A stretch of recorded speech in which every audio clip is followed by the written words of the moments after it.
A strike-bound Canada Post means the Postal Service is shut down.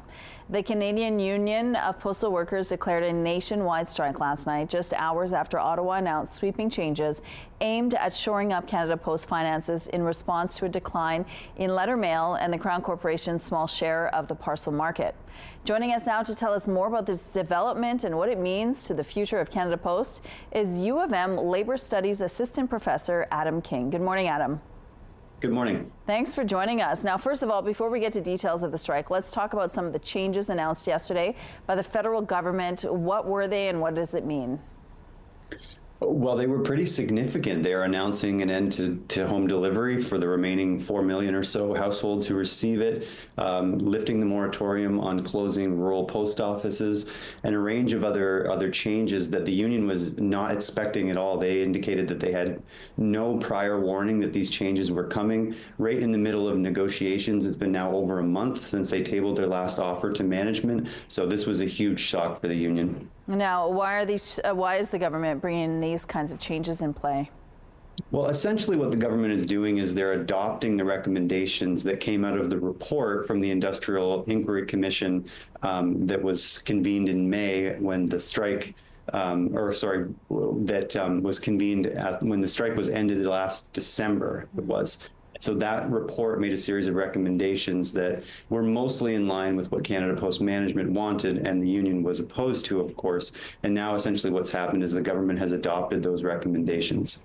So what does that mean for contract talks, negotiations? Well, this was a very provocative move to make this announcement yesterday. As I said, the union had tabled an offer to Canada Post on August 20th and had heard nothing in response. And so we had weeks of silence from Canada Post management, and now that makes more sense if they had some indication that this type of an announcement was coming.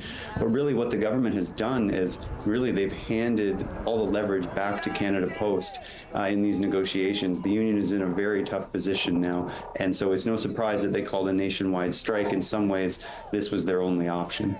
Now, we do know that Canada Post is losing a lot of money. We know that since 2018, there have been $5 billion in losses. The feds are saying this is necessary. These changes are the only way to keep this company going. What are your thoughts on that? Well, I mean, this is up for debate. I mean, there have been a range of proposals from both sides for how to fix the financial situation at Canada Post.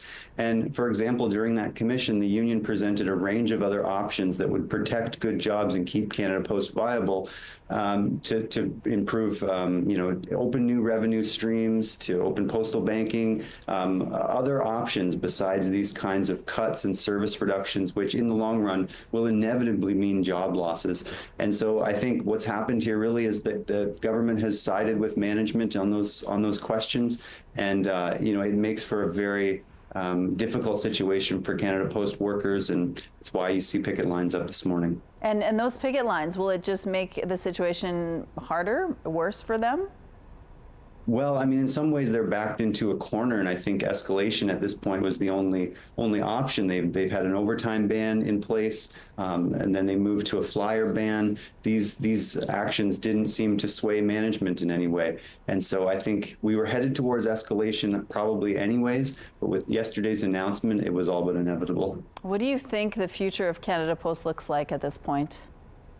Well, right now it looks pretty dire, because I think if the government follows through on those recommendations, as I said, this will mean job losses in the long run, and it means service reductions. And for many Canadians, especially in rural parts of the country, this could mean significant changes. Those who already rely on community mailboxes often express challenges accessing them, hours restrictions, mobility issues, range of problems. And so I think big changes are coming here.